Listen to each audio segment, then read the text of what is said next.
Welcome to Revenue Talks, the show where we get real about what it takes to build pipeline and drive expansion as a go-to-market team. I'm Justin Keller, the Vice President of Revenue Marketing at Drift, and on this show, I'm here talking to folks across the entire go-to-market organization, which means marketing, sales, and customer success, about how they use conversations, technology, and cross-functional alignment to build more pipeline and drive expansion. Because revenue, it's everyone's business now. Hello, it's Justin, and we're back with another episode of Revenue Talks. And today I'm thrilled to be joined by Jawin, who's the Vice President of Global Marketing at the RepTrak Company, which is a cloud-based corporate reputation intelligence platform that provides businesses with ongoing performance data on how stakeholders evaluate them when it comes to the corporate reputation, their brand, and ESG, using online surveys and media. And Ali, I'm going to ask you in a minute to unpack exactly what that means for us. But you've got a long career that spans a variety of different roles. And today we're going to talk about how those roles have helped to develop the campaign strategies that are backed by data and that are proven to convert. And fun fact, Ali made our top marketers to watch list this year. So if you haven't checked out that blog post, make sure you do. It's linked in the notes. There's a lot of really great marketers in there. But let's get into it. Ali, thank you so much for joining me on the show. Before we get into the nitty-gritty of all this marketing stuff, I want to know something. We were creeping your LinkedIn profile, and not only have you been marketing for a few minutes, but prior to that, you were a professor. You were a production assistant at CNN. You worked with Hillary Clinton. Unpack. Okay, give us a little bit of your journey, and then how did that all end up in marketing? And do you think that was the right decision for you? Well, thank you so much for having me. I'm thrilled to be here. And yes, my career arc is very non-traditional. Marketing is actually my third career. My first was that I was a professional ballet dancer with an opera company in New York City. And I think a lot of it sort of ended up being that I was interested in everything and didn't really know what I wanted to do. So when I ended up in college, I just thought everything was really cool. So I was like, let me intern at CNN, let me intern at MTV, let me see what politics is like. And I wasn't really entirely sure. However, that didn't really matter when you graduated in 2009, because there really weren't any jobs anyway. And I really had enjoyed philosophy. So that was probably the only moment in the history of the world where going to grad school for philosophy was a really good career move. But I got funding to go do my master's in Scotland. I got funding to do my PhD in the US. And I really enjoyed just the logic of it, how mathematical and technical it was. Except around 2013, I realized that in fact, any other job was going to be better than becoming a philosophy professor. And I had no idea what I was going to do, what would anyone pay me to do anything. So I think I applied to about every single job on LinkedIn in the Boston area and kept on getting a lot of BDR roles back. And I remember thinking that it was really interesting, but the idea of being held to a number really stressed me out, which is of course hilarious now because that's what I've signed myself up for. So I knew I wanted to be close to it, but not in it. And sort of by accident ended up at Yesware with an accidental interview with the VP of marketing. Loved it. He saw how sort of my analytical background would be helpful and never looked back since there. I love that. And I agree. I would have agreed as well, because I think people with non-traditional backgrounds oftentimes make the best marketers. If you're just dyed in the wool, like you came out ready to be a B2B marketer, I feel like you're going to, produce marketing that feels so bland. I think B2B marketing's got that problem already where everything's generic and navy blue and everything. So I'm interested to hear, like, how do you think that has shown up for you? And I forgot to ask, by the way, at RepTrak, a little more about, how they do what they do. And then how does your background inform or influence or both the way you go about thinking about B2B marketing? Well, the thread that connects all of it is that it's lots and lots of data. So before I started at RepTrak, if you had told me, what do you think about when you think about reputation? I would have been like, Jane Austen, period dramas, maybe a young woman in a bonnet not being able to do something fun and reasonable because it would ruin her reputation. And okay, those things are all entirely valid. But when it comes to corporate reputation, it's entirely different. So every company has a reputation, whether you tend to it or not. And basically, the way we look at brand and reputation is your brand is the promise that you make, and your reputation is whether your stakeholders think you're keeping that promise. And we measure that with online surveys and a massive data science team, AI, machine learning, all that cool stuff. But basically, taking a scientific approach to what do people think about you? Do they think that you're doing a good job? Do they think that you're a good corporate citizen? And what we've shown is that that correlates to your bottom line. So that's very data heavy. And then, sort of at RepTrak, one of the things that's super interesting in philosophy and that translated really well to marketing was this notion of causation versus correlation. So in causation, A causes B to happen, whereas in correlation, A happens and then B happens. And it sounds really, really nuanced, but when you're in marketing, let's say 1 month you generate a ton of pipeline and you want to know what caused it. And you're like, wow, the month before we spent a ton of money on Google Ads campaign.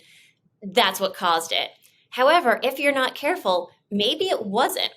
Maybe the Google Ads campaign didn't have that much influence. Maybe it's a trade show from 6 months prior, but the leads were really cold, needed that time to be nurtured. And if you're not careful with telling what that difference is, you could easily the next year say, forget the trade show, spend all the money on Google Ads, but it's not going to get you where you want to go. So for us, there are really 3 main steps when we look at what we're going to do. The first one is always, what's the objective? And our CEO is a former sales guy. So like 99.999% of the time, it's pipeline. However, other ones can sneak in. But it's just always, I think, really important. And I always have to remind myself, don't get stuck in the tactics. The tactics come after the strategy. The second is, what of interest do we actually have to say? And here at RepTrak, we are super lucky. We have a world-class data science team that every day is coming up with insights that are of interest to our market. And we can't keep up with them. We never will. But what's even better is they actually get how important their data is to our marketing efforts. So they work with us when they're doing their analysis. So, for us, one of the hottest topics in our market is ESG. Environmental, social governance, you hear it everywhere. So they do lots of extra analysis for us on that topic, which love them to death. And then the last is always sort of going back to the data. Do we have intent data, keyword data to really prove that this is something that's going to resonate? Do we have, can we see, is it going to work on this channel? Have we run previous campaigns? Just really trying to get granular, because while you can never prevent a campaign from not working, generally we have enough data where there's a very good chance it's going to. Yeah, I love that. And I think there was a moment there where I think you scared me and you scared a lot of people listening to this, because it's so, for us marketers, there are so many things we do that are immeasurable, right? And that we can correlate but not causate. And I think you kind of introduced the fact that, even the things you are measuring may not be adding up the way you think they are, which is scary for marketers. Like, our butts are on the line to drive pipeline. I think everyone listening to this is in the same boat as you and I are, where at the end of the day, it's pipeline. Like, we want to do fun marketing stuff. We want to listen to our customers. We want to go out on a ledge, but we don't always get the luxury of doing it because pipeline comes first. Interrupting this episode of Revenue Talks to let you know that Drift has been named a leader in the Forrester New Wave Conversation Automation Solutions Q3 2022 report. This report consists of detailed findings from Forrester and how a vendor is scored against 10 specific criteria, as well as where they stand in relation with one another. We're thrilled to be included amongst such a stacked group. To learn more about this recognition, click the link in the show notes. But how do you, what's your approach to finding that? It sounds like you guys have tons of data. You yourself are great at measuring the data. How do you balance that with wanting to introduce provocative and compelling stories and messages to the marketplace? So I have a great example, and usually it's sort of 2 ways that I really do think about protecting me and my team, because very often that is what it comes down to. And the first is sort of like a law and order approach. No matter what happens with this campaign, can I defend why I ran it and why it seemed like a good idea? And an example that really comes to mind is this past Q1, we ran a campaign called Metrics and Martinis. I mean, first of all, that name alone, how could I'm in. Sign me up, right? good enough? And the concept of it was that we sell to communications, and no one went into comms to get measured or be held to numbers. But similar to marketers, CFOs are coming saying, you spent all this money, where is it going? There's a lot of anxiety around this topic. So we thought, let's do this fun series, like 4 fireside chats about how comms can become, friends, not foes with your numbers. And to show them that this wasn't going to be like your average, boring webinar. And also just because, numbers can be a scary topic and everything is better, with a drink. We were going to send them a themed martini. So there was one week that was like, wake up and smell the metrics. And it was an espresso themed martini. It was a flop. I was shocked. I could not believe that that there was just no demand. We're like, we're going to send you 4 free martini kits. You're going to learn something helpful. You're going to have fun. But it didn't.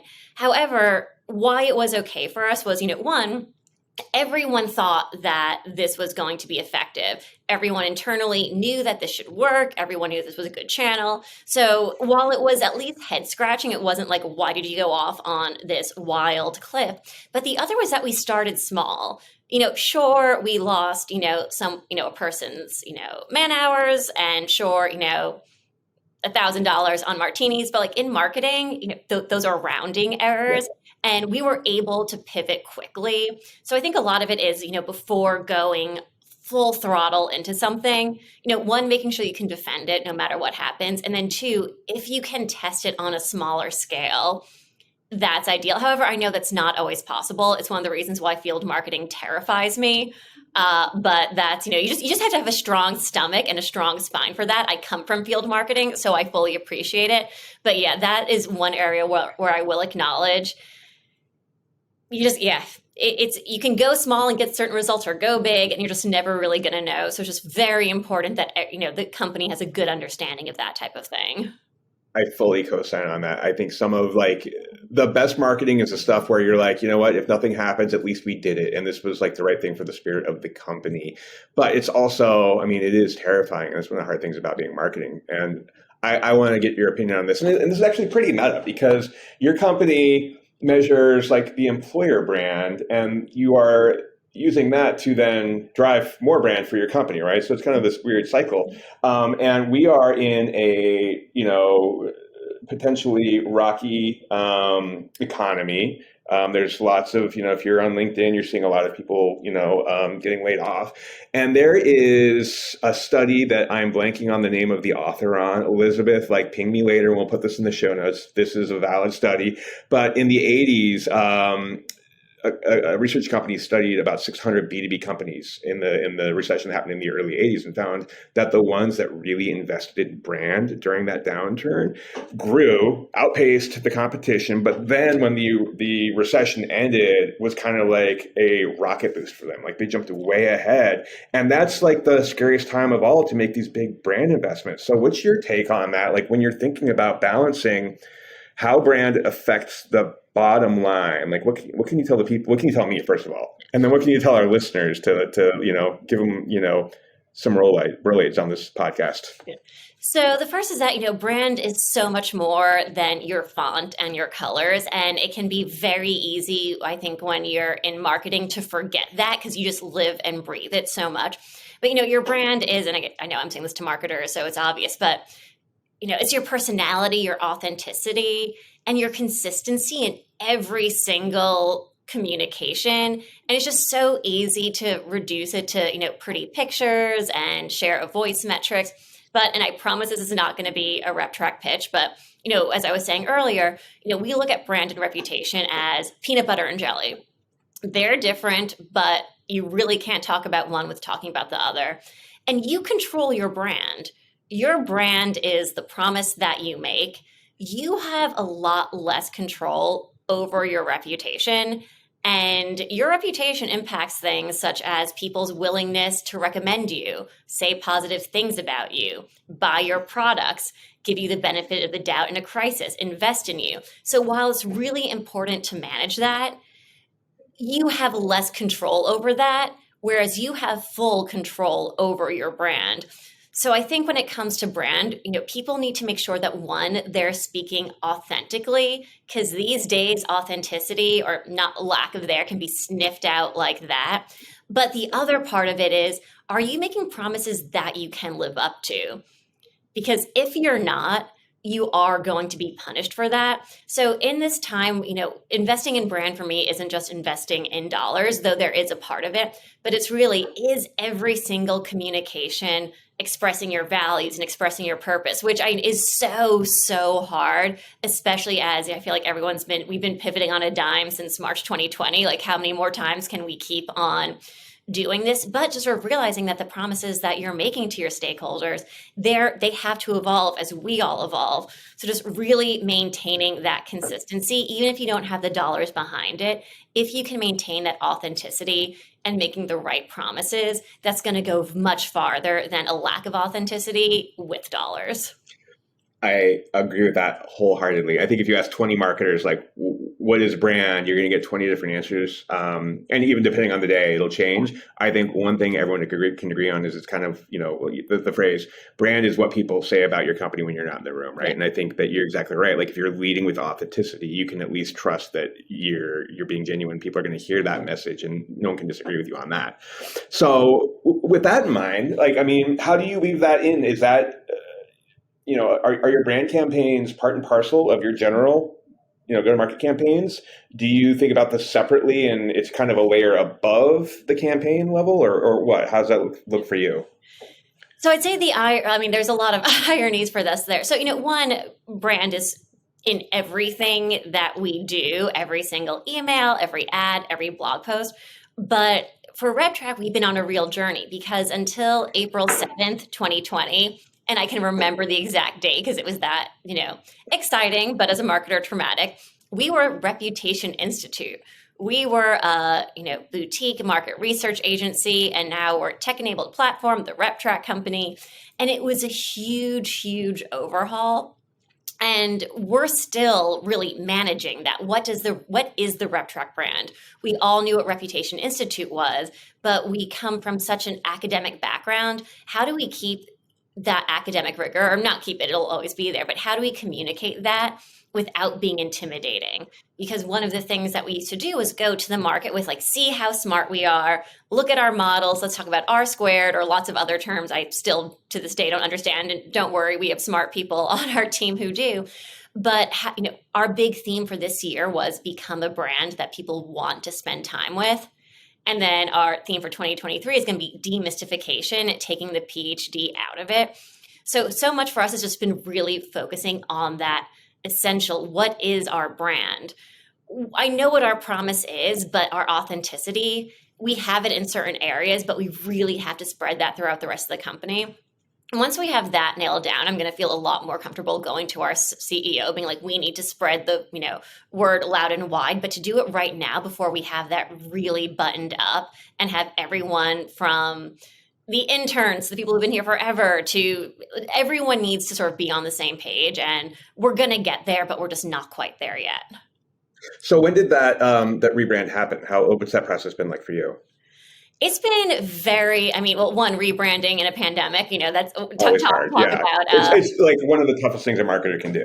Yeah. It's yeah. Yeah. It's been hard, but I think in some ways it's also been very freeing, because when everything is kind of in free fall and it feels like the world is burning down, you're like, you know what? Let's change our colors. And normally people might just absolutely lose their mind, but they're like, yeah, sure, whatever. We've got real problems to solve. And in some ways, I think it really there's so much in marketing that really matters.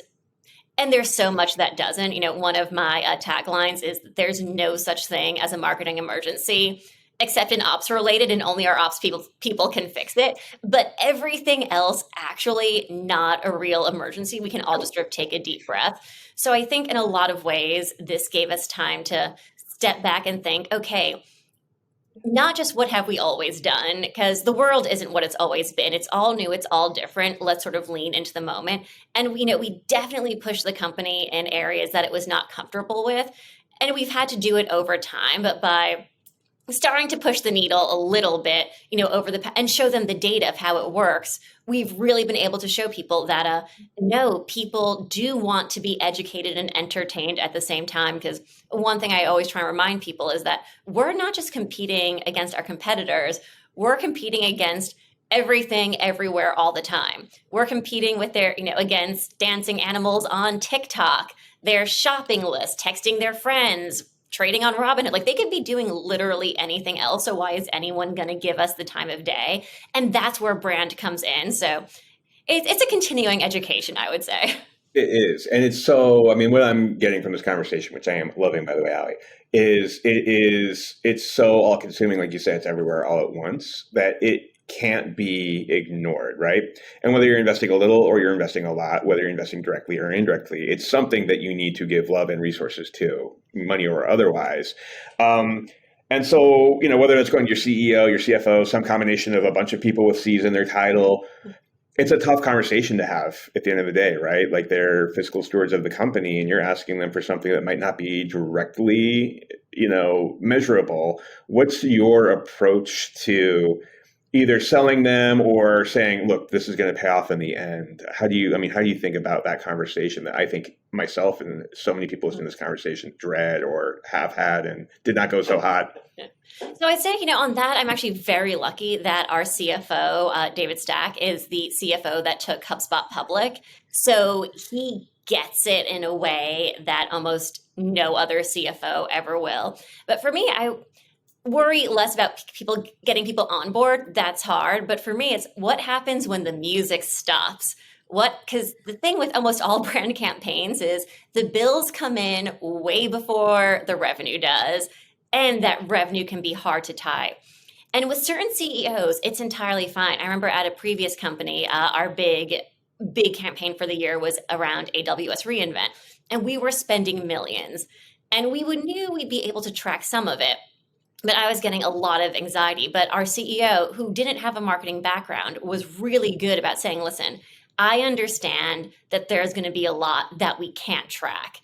That's okay. We're not going to be able to track every single person seeing our name up in lights, but that's fine. So for me, it's less about getting the internal enthusiasm, though that's hard. For me, I always start with what's going to happen when the bills come before the revenue comes? Because even if you have a CEO, a CFO that's enthusiastic and understands, I tell everyone, get it in writing, because 6 months down the line, if the numbers aren't right, everyone's going to be looking for scapegoats, and this is going to be the first one. Why did you think it? So it's really important that you remind everyone all the time that this was a decision we all made. We all knew this, so you avoid becoming the sacrificial lamb, because I've seen way too many of my own CMOs fired for this. So yeah, it's really knowing your CEO and just having everything backed up, because there's a term I invented, collective amnesia. It turns out it's contagious. I think get it in writing is like the biggest bullet point of this thing. You're so right. Like, just like, what a good CYA. Like, yeah, remember, 3 months ago when we had this exact exchange, copy paste it into the Slack. I think that's so smart. And it's also, a good way of reminding that you need to corral not just your CEO, but like your whole go-to-market team. And get them all to sign the same covenant that, like, this is what we're doing together. Brand is one of those things, like, I think I'm going to probably butcher this adage. Brand is too important to be left to just marketing, right? And so you need to empower everyone that's customer facing on the brand, but then on the campaign strategy as well. And you've got a global team to do this with. How do you go about getting everyone on the same platform, marching in the same direction, and saying, yeah, this is what we're doing, and all in the spirit of pipeline? Yeah. It's super hard. One of the things that makes the biggest difference is that marketing is measured and our bonuses are tied to pipeline. And that was actually one of the first things I did when I got to RepTrak. RepTrak had previously been measured on MQLs. And to me, that's not necessarily a bad thing. However, when sales did not trust marketing at all, and I discovered why, which was marketing can decide what an MQL is, and marketing decided that an MQL was anytime someone's opened or clicked on an email. So they were doing things like sending 5 webinar emails because anytime someone opened it, it was an MQL. Marketing was doing the happy dance, and sales, their eye rolls were doing eye rolls.